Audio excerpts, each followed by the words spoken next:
Bom dia, valente da fé. Corramos para transmitir. Mateus 28:8 diz assim: As mulheres saíram depressa do sepulcro, amedrontadas e cheias de alegria, e foram correndo anunciá-lo aos discípulos de Jesus. A maratona moderna é baseada na história de um mensageiro grego, Fidípides. Diz a lenda que em 490 a.C., ele correu aproximadamente 40 quilômetros de maratona até Atenas para anunciar a vitória dos gregos sobre o grande inimigo, os invasores persas. Hoje as pessoas correm maratonas para a autossatisfação, pela conquista da prova. No entanto, Fidípides tinha um propósito maior por trás do seu esforço.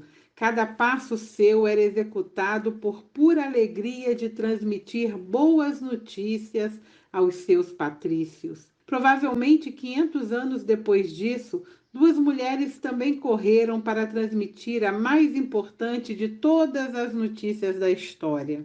Era o primeiro dia da semana. As mulheres se dirigem até o sepulcro na intenção de ungir o corpo do mestre. Juntas carregam especiarias compradas no mercado de Jerusalém e algumas outras que com muito zelo prepararam.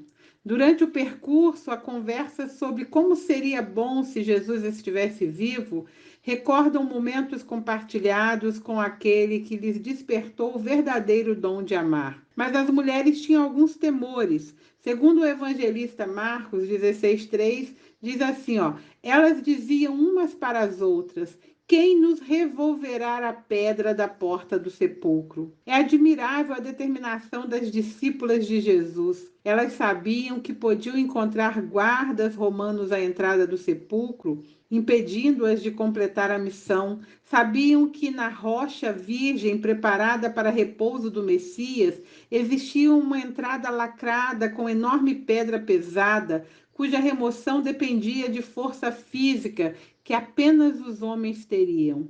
Ainda assim, elas não desistem. Quando Maria e Maria Madalena chegaram ao túmulo onde Jesus havia sido colocado após sua crucificação, elas o encontraram vazio. Um anjo lhes disse: Ele ressuscitou, vão depressa e contem aos discípulos. Você vê isso em Mateus 28:7.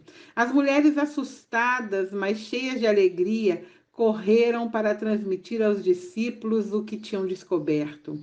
Contei no começo dessa devocional a história de Fidípides, que sua corrida incansável tinha um propósito maior por trás de seu esforço. Cada passo seu era executado por pura alegria de transmitir boas notícias aos seus patrícios. Você tem corrido de forma incansável ou nem tanto para compartilhar essa boa notícia sobre Jesus, levando assim a alegria da salvação aos perdidos? Muitas pessoas são infelizes e vazias espiritualmente e não sabem o que fazer para mudar de vida ou de situação. Às vezes, uma pequena palavra ou auxílio pode se tornar um ponto de virada na vida de quem busca pelo Senhor. Em Romanos 10, 13 e 14 diz assim: Porque todo aquele que invocar o nome do Senhor será salvo. Como, pois, invocarão aquele em quem não creram? E como crerão naquele de quem não ouviram falar? E como ouvirão se não houver quem pregue? Veja como é importante para o cristão pregar a palavra, dar testemunho do amor de Deus, de contar tudo o que Ele tem feito em nossas vidas. Este simples ato de falar consiste na ação de resgate dos pecadores e daqueles que estão perdidos no mundo. Sem os pregadores, os anunciadores das boas novas, não há mensagem, e sem mensagem não há salvação. Vejo todos nós como anunciadores de boas novas. Quando abrimos nossa boca sobre a unção do Espírito Santo para levar a palavra, milagres podem acontecer, vidas podem ser salvas, e tudo isso porque Jesus pagou o preço e deixou seu Espírito que convence do pecado, da justiça e do juízo. Você já parou para pensar que quando você se dispõe a evangelizar alguém, você está mudando o curso da vida dessa pessoa, a levando da morte para a vida? Sentiu a importância? Você pode ser essa pessoa na vida de alguém. Queira mudar o curso da vida de alguém. que tenhamos a mesma alegria pela ressurreição de Jesus e que isso nos revigore para compartilharmos essas boas notícias também. Talvez nem precisemos correr mais longe do que a porta ao lado para encontrar quem precise conhecer o Salvador. Jesus venceu a batalha contra a morte para que sejamos vitoriosos com Ele para sempre.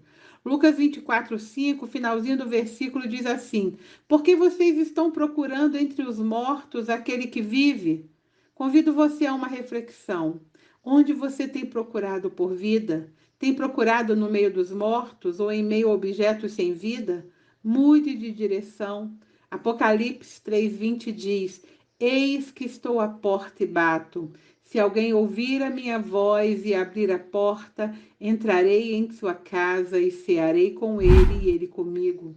Jesus deseja ter um relacionamento pessoal com você. Imagine que Jesus está à porta do seu coração, das suas emoções, do seu intelecto, da sua vontade. Convide-o a entrar. Ele espera que você o receba em seu coração e em sua vida. Creia nisso, ele vai mudar a sua história. Tenha um dia de bênção, de alegria e de vitórias. Seja um anunciador das boas novas. Seja um instrumento nas mãos de Deus para a salvação de vidas. Eu te abençoo em nome de Jesus.